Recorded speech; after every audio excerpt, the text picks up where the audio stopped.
एक छोटा बच्चा किसी गली में भूखा बैठा है। उसकी आंखें दरवाजे की तरफ देख रही हैं। शायद कोई आएगा, शायद कोई देखेगा, लेकिन दरवाजे बंद है और गली खाली है। दूर किसी जंगल में एक हिरन अपने जीवन के लिए भाग रहा है। उसकी सांसें उखड़ रही है, उसके पैर जमीन को छोड़ना नहीं चाहते, लेकिन रुकना मौत है, तो वो भागता रहता है। कहीं एक माँ अपने बच्चे को खोने का दुख सह रही है। वो रो नहीं रही, आंसू कब के सूख चुके हैं। वो बस बैठी है उस कमरे में जहां अभी भी बच्चे के जूते रखे हैं, दरवाजे के पास, जैसे वो अभी आएगा। इन सब के बीच एक सवाल उठता है, अगर दुनिया इतनी खूबसूरत है तो इसमें इतना दुख और दर्द क्यों? बचपन में जब पहली बार मैंने एक छोटे परिंदे को घायल देखा तो समझ नहीं पाया। उसके पंख कांप रहे थे, उसकी आंखों में एक डर था जो मैंने पहले कभी नहीं देखा। वो उड़ना चाहता था लेकिन उड़ नहीं सकता था, और यही सबसे बड़ी तकलीफ थी, जानना कि तुम क्या थे और न कर पाना वो जो तुम्हारी फितरत थी। उस मासूम की गलती क्या थी? उस वक्त जवाब नहीं मिला। हम सब जिंदगी में कभी न कभी उस परिंदे जैसे हो जाते हैं। पंख होते हैं लेकिन उड़ान नहीं होती, ख्वाहिशें होती हैं लेकिन रास्ते बंद होते हैं, प्यार होता है पर लोग नहीं होते, और उस पल में जब सब कुछ होते हुए भी कुछ नहीं होता, एक सवाल उठता है जो भीतर से आता है, धीरे से लेकिन गहरे से। ये सब क्यों? कहा जाता है ईश्वर सर्वशक्तिमान है, सभी से प्रेम करता है, तो फिर इतना दुख क्यों बनाया? अगर वो सब देख सकता है तो उस भूखे बच्चे को देख रहा है, उस भागते हिरन को देख रहा है, उस माँ को देख रहा है जो बेटे के जूते को रोज सीधा करती है और फिर भी चुप है। ये चुप्पी कभी कभी दर्द से भी ज्यादा तकलीफ देती है। शायद ये सवाल उतना ही पुराना है जितना समय जब इंसान ने पहली बार दर्द महसूस किया। तब से ये सवाल है और जवाब अभी भी उतना ही अधूरा है। लेकिन कभी कभी जवाब से ज्यादा जरूरी होता है सवाल को समझने की कोशिश।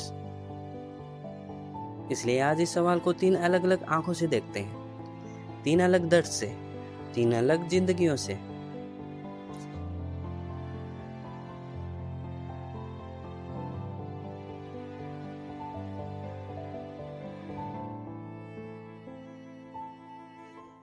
वो रोज सुबह 4 बजे उठती थी, रोटी बनाती, बच्चे को स्कूल भेजती और शाम को दरवाजे पे खड़ी होकर उसका इंतजार करती। यही उसकी दुनिया थी और यही दुनिया उसके लिए काफी थी। उसका बेटा जब हंसता था तो पूरा घर भर जाता था। उस हंसी में एक रोशनी थी जो उस माँ को हर रोज जीने की वजह देती थी।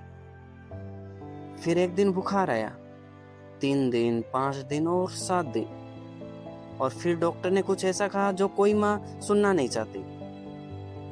अस्पताल के उस सफेद कमरे में जहां दीवारें भी ठंडी लगती थी, वो अपने बेटे का हाथ थामे बैठी थी, उसकी सांसें गिनते हुए और सांस के साथ दुआ करते हुए। बेटे ने एक बार आंख खोली, माँ को देखा और मुस्कुराया। उस मुस्कुराहट में कोई दर्द नहीं था, कोई शिकायत नहीं, बस माँ। अगली सुबह वो मुस्कुराहट हमेशा के लिए चली गई। उसके बाद के दिन माँ को याद नहीं।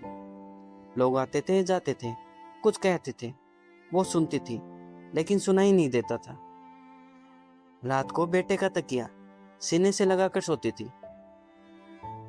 उस पर अभी भी उसकी खुशबू थी और वो खुशबू हर रात उसे तोड़ देती थी।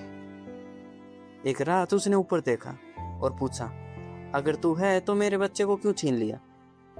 कोई जवाब नहीं आया, आसमान चुप रहा, लेकिन उस चुप्पी में कुछ था। उस रात रोने के बाद पहली बार उसे नींद आई, एक गहरी नींद। और यहीं से एक दर्शन शुरू होता है जो कोई किताब नहीं सिखाती, जो दर्द हमें पूरी तरह खाली कर देता है। वहीं पहली बार हमें असली शांति से भरता है।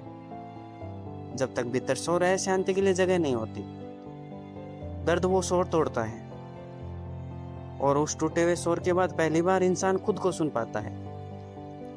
कई महीनों के बाद वो माँ अस्पताल जाने लगी, बीमार बच्चों के पास, थकी हुई माओं का हाथ थामने लगी। कोई पूछता ये क्यों करती हो, वो कहती क्योंकि मुझे पता है उस रात अकेले बैठने का दर्द क्या होता है। करुणा, असली करुणा सिर्फ उन्हीं के भीतर जन्म लेती है जो खुद झेल चुके हो। दर्द ने उसे तोड़ा नहीं, दर्द ने उसे वो दिया जो सुख कभी नहीं दे सकता था।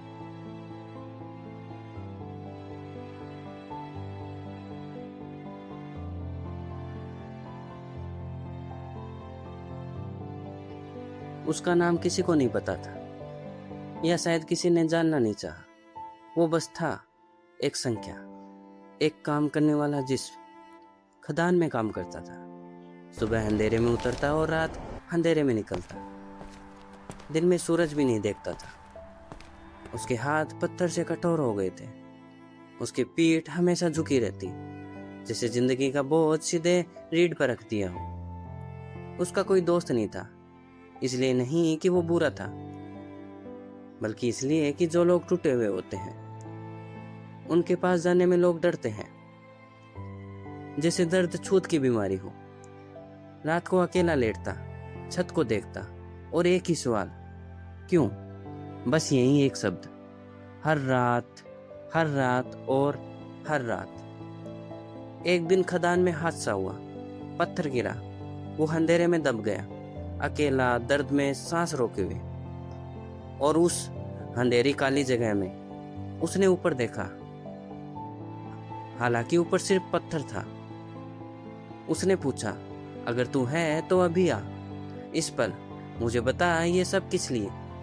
कोई नहीं आया, लेकिन कुछ हुआ उस अंधेरे में, उस दर्द में, जब लड़ने की ताकत भी नहीं बची। पहली बार उसे कुछ महसूस हुआ, एक ठहराव, एक अजीब सी शांति, सबसे गहरे दर्द में सबसे गहरी शांति। ये विरोधाभास नहीं है, यही सच है। क्योंकि जब सब कुछ छीन जाता है, जब भूमिका नहीं रहती, मुखौटा नहीं रहता, तब पहली बार इंसान सिर्फ होता है। और उस नंगे अस्तित्व में एक सच्चाई मिलती है जो सुख में कभी नहीं मिलती। जब लोग उसे निकाल कर लाए, उसकी आंखों में कुछ बदल गया था। लोगों ने पूछा, डर नहीं लगा? उसने कहा, लगा, लेकिन उस डर के पार कुछ ऐसा था जिसे मैं पूरी जिंदगी ढूंढ रहा था। जो इंसान पूरी तरह टूट जाता है, उसके भीतर का शोर भी टूट जाता है, और उस शोर के टूटने के बाद पहली बार सुनाई देता है वो जो हमेशा से था, भीतर चुपचाप इंतजार।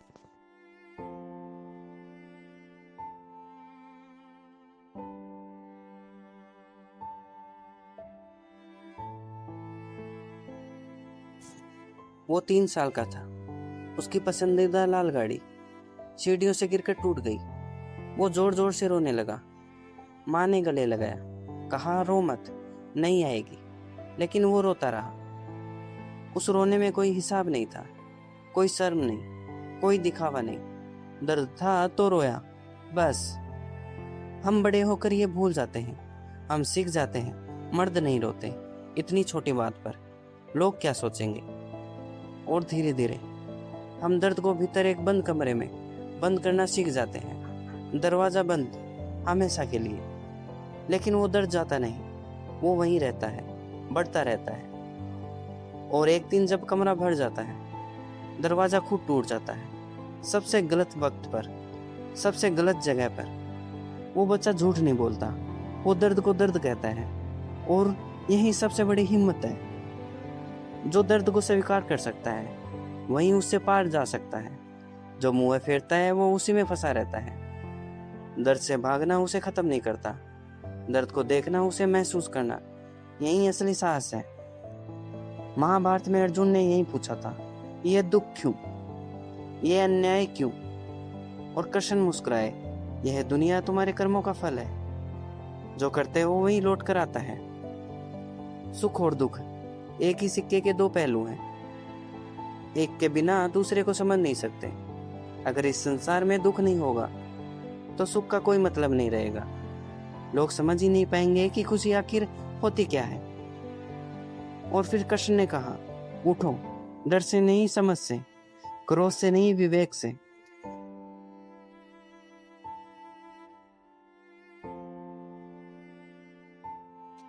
एक विचार है बहुत पुराना जो कहता है जब दर्द आए उसमें डूबो मत, उससे भागो भी मत, बस देखो।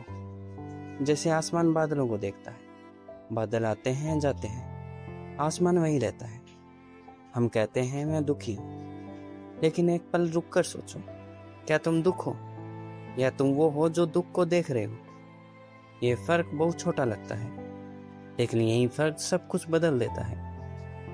जो अपने दर्द का साक्षी बन सकता है वो उसमें डूबता नहीं, वो उसे देखता है, समझता है और आगे बढ़ता है। जापान में टूटे हुए बर्तन को फेंकते नहीं, उसकी दरारों को सोने से भरते हैं, और वो बर्तन टूटने के बाद पहले से ज्यादा खूबसूरत हो जाता है। इसे कहते हैं किंत्सुगी। टूटने को छिपाओ मत, टूटने को सोने से भरो। उस माँ की दरारें सोने से भरी थी, उस गुलाम की दरारें सोने से भरी थी, और उस बच्चे की दरारें सोने से भरी थी, और शायद तुम्हारी भी। मैं बहुत दिनों से इस सवाल के साथ जी रहा हूँ, दुख क्यों है? और सच बताऊं, मुझे अभी भी पूरा जवाब नहीं पता। लेकिन एक बात मैंने महसूस की है, जब मैं ठीक था, खुश था, तो मैं बाहर था, लोगों में, काम में और शोर में। लेकिन जब दर्द आया तो पहली बार मैं भीतर गया, और वहां जो मिला वो बाहर कभी नहीं मिला। मैंने देखा है कि दर्द इंसान को दो तरफ ले जाता है।